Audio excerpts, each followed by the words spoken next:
Hello and welcome back to the Ask Johnny channel. Today we're looking at how lucky we all are on this world that there's all this stuff just laying around for us to discover and to use.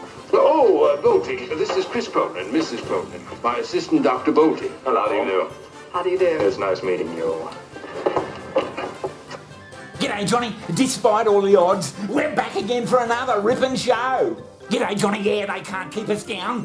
What have you got for us today?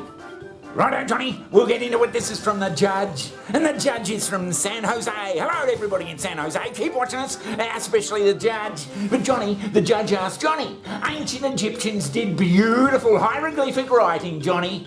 Isn't it lucky we found the Rosetta Stone to help us decipher the writings of the ancient Egyptians? That's from the judge in San Jose. Thanks, Judge. Wasn't it lucky, Johnny? We found the Rosetta Stone. The Rosetta Stone, Johnny. Oh, yeah, well, it's Napoleon. The great Napoleon. Oh, yeah, good old Napoleon. Yeah, back in the late 1700s, Napoleon, he invaded Egypt, and he sent a whole lot of bloody soldiers and scholars and all that bloody stuff over there, and they were digging around this bloody temple, or some of his soldiers were, and out popped this bloody great big flat stone with all this text on it. The British Museum has just opened, but already there's an enormous crowd circling the glass case that holds the Rosetta Stone. So we're not looking at this object in a museum because it's a work of art. And it's certainly not beautiful. We value this ancient object largely for its modern history as the key to deciphering the writing system that the Greeks called sacred writing, hieroglyphics. 200 technical experts or savants from France traveled to Egypt. Intrigued by Egyptian culture, they benefited from the efforts of French soldiers when they happened upon an engraved stone slab near the port city of Rosetta. It is an actual historical artifact that revolutionized understanding of ancient languages like never before. The Rosetta Stone serves as an important resource and tool. Well, they weren't stupid, Johnny, so they got the scientists to have a look at it. So let me get this straight, Johnny, because on the Rosetta Stone there were three languages, and the one down the bottom was ancient Greek, which modern people could read, and they soon worked out that the message in the three languages was the same message, so they could decipher the hieroglyphics.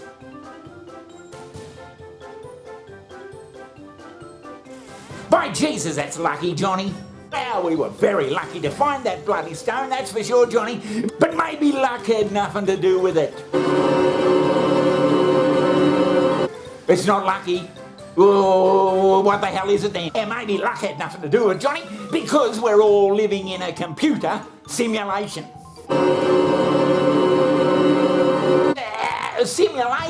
A computer simulation.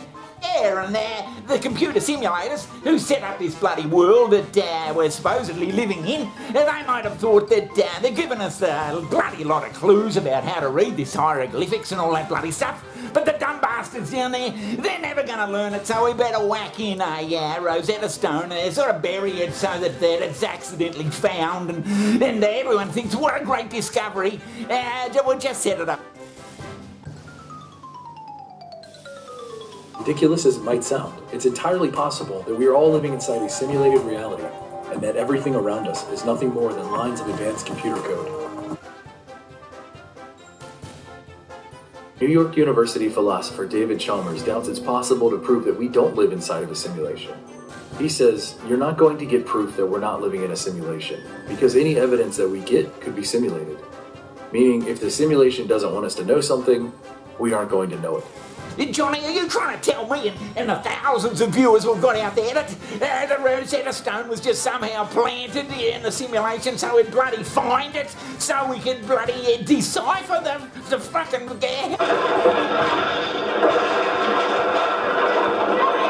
So it doesn't strike you at all, Johnny, with a lot of this bloody stuff, that it's all just a remarkable coincidence. Isn't it amazing? What about electricity?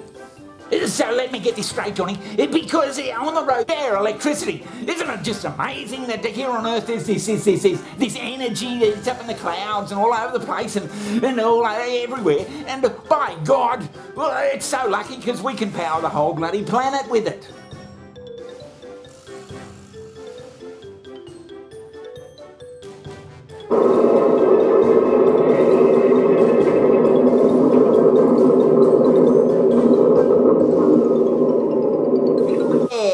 might seem, Johnny, that the powers that be have been thinking about things and said, well, we'll just leave things floating around there, a bit like an Easter egg hunt.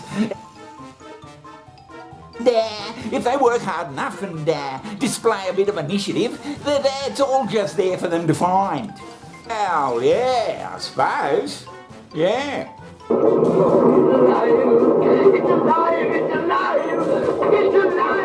Yeah, Johnny, and what about all the minerals in the ground, the aluminium and the steel and all that bloody stuff? Minerals in the ground, they've been put there. What about the medicines? The medicines out there, they're in the trees and they're in the plants and seem to follow that the odds that we're in base reality is 1 in billions. So tell me what's wrong with that argument. Is the answer yes? Now you think about it, by Jesus, it's bloody lucky we got all these things just lying around.